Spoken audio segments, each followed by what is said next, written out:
I'm Elisa Mortensen, and this is UndoRedo. Let's take a look at all the things that happen in life that we would like to undo and have a chance to redo. Hello, friends. Welcome. How are you?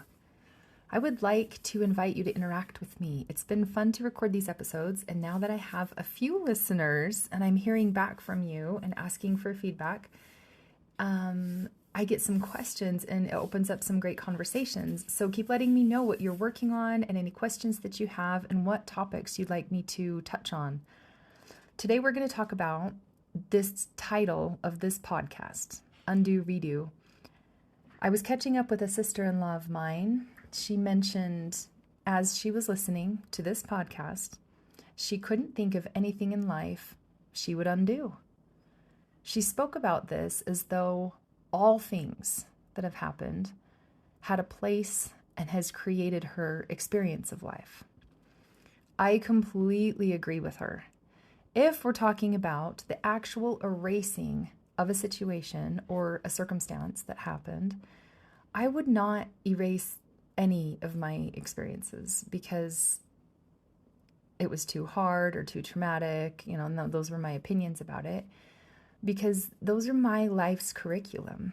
That was meant for me to gain the lessons in the way of my individual evolving and to put me into the next phase of myself by learning why and how I chose to respond at the time. Wishing for something different in life rather than what is happening or what has always been happening is a drain of your energy and a waste of your purpose here. Think about this. If I were to have the exact situation happen to me now that even happened 5 years ago, I would have experiential wisdom. That's different than knowing what to do. We all know what to do.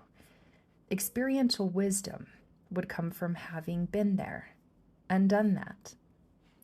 So when we on this podcast are talking about UndoRedo and undoing something, it is specifically the story that we tell ourselves about it. What we have made it all mean.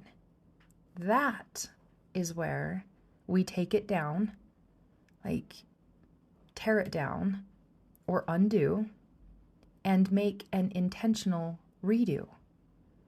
Those stories and how and what we have made it mean, like something about us, could be limiting or blocking your growth and your happiness currently in your life right now. And we just carry it with us each day, not even realizing. The happiness we are meant to have in our life right now may not fully be ours until we let go of the stories that take away or disempower and take away our choice, and we could call it our power. The way that we see what has happened can take our power away depending on what we are making it mean right now today. And I know it's things that have happened in the past, but what are you making it mean right now today? Okay? Next, I will tell you the same story twice. And the exercise here is to find the difference between these two stories.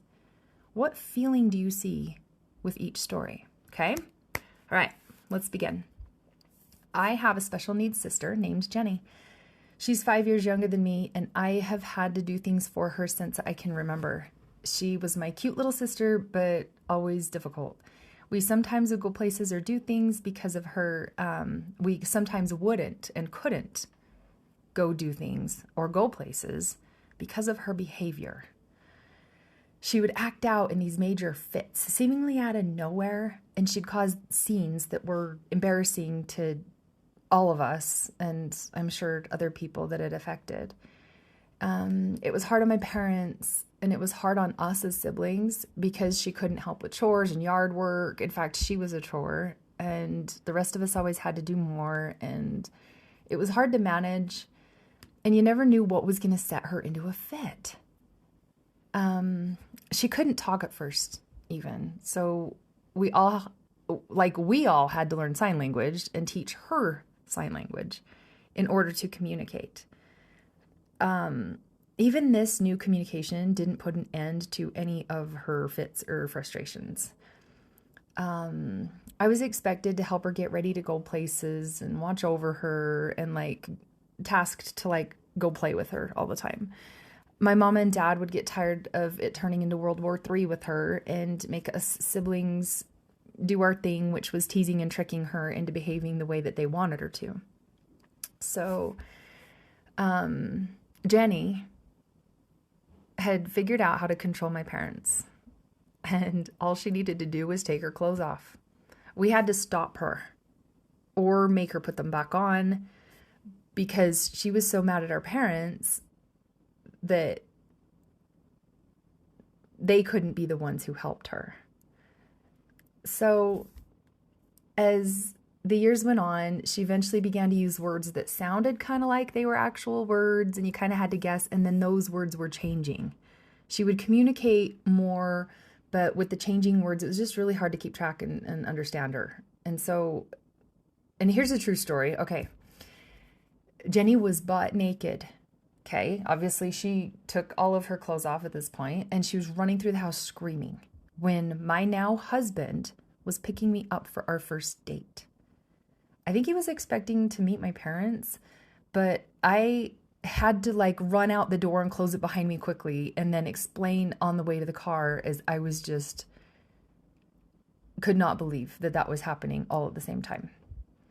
And we have happenings like that, so many happenings like that, all the time. And they're really hard to forget. It just can be too much.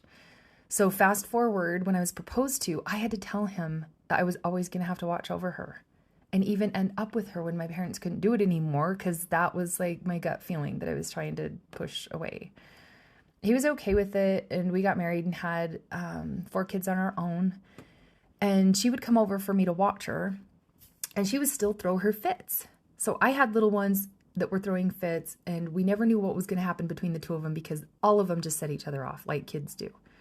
4 kids were hard enough on their own, let alone having another one, but now an adult, right? She's in an adult body acting like a kid too, and they just fought like siblings, so just added to the whole mess.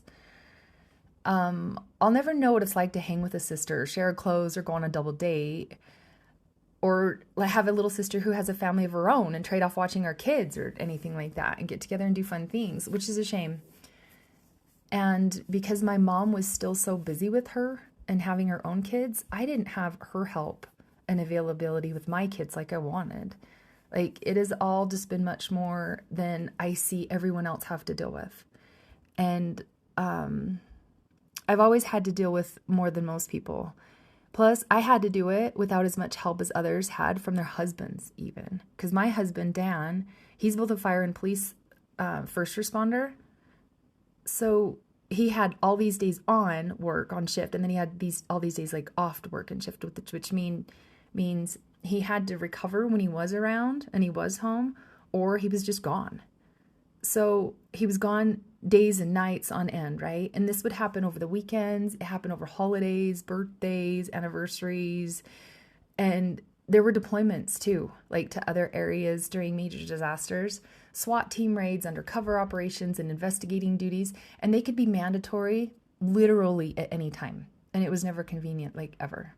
He was also having to be out in the city that he works in with 1.5 million people, looking all over in these sketchy areas for all these suspects in the criminal cases and arresting them and interrogating them, sometimes with major fights too. And sometimes not having people have his back because the whole pandemic even put there were no police available. And so he would just be on his own having to deal with trying to do his job. I haven't even mentioned the countless life-threatening situations and close calls that he was placed in that could have probably, ended in him not coming home ever again.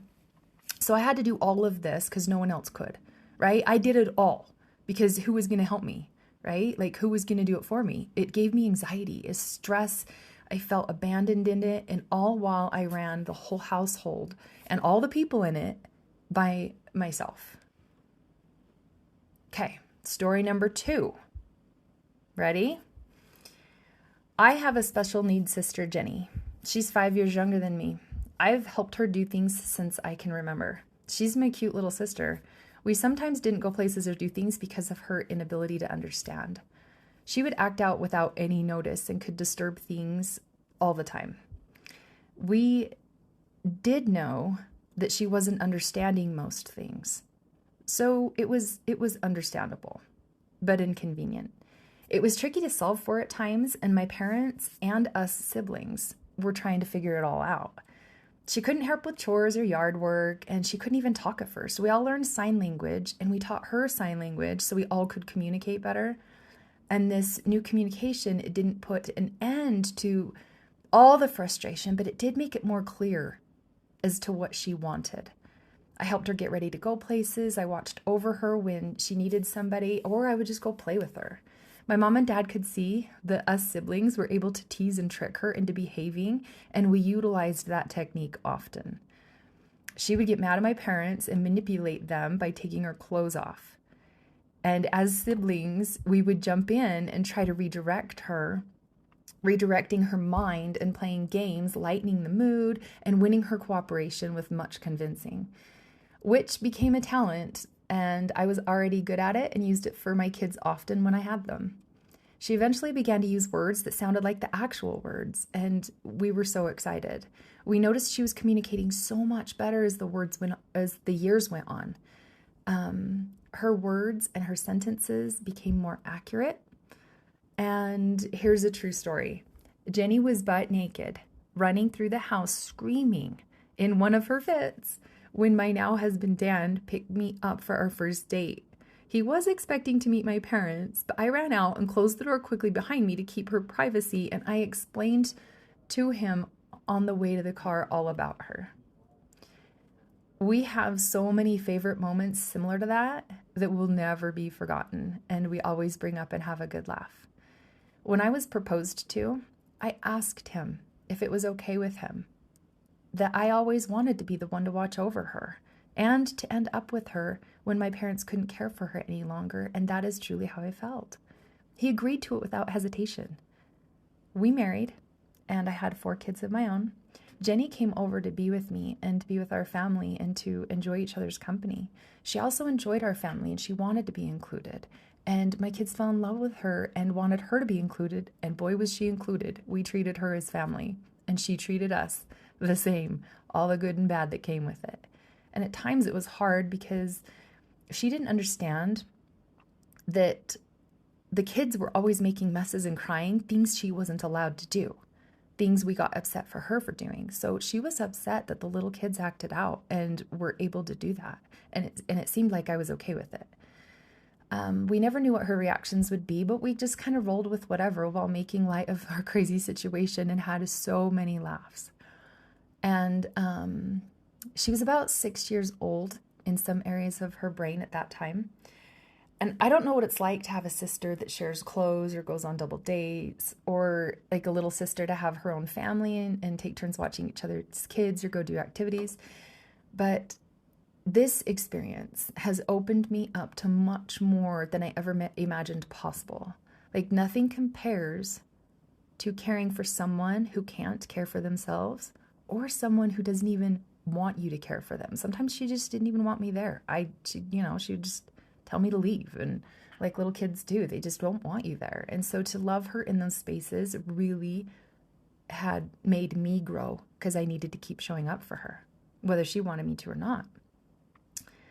And also in this situation, my mom and I had kind of like quote unquote kids the same age, and we can enjoy all the age relevant activities together with like our kids. I know it was Aunt Jenny, but we still did the same things all the 6-year-olds did. And it was more fulfilling than having a usual or normal sister experiences. So as you can see, I've had more on my plate than most people. This, I believe, has shaped and molded me into someone who can take on much more in my life with seemingly less effort.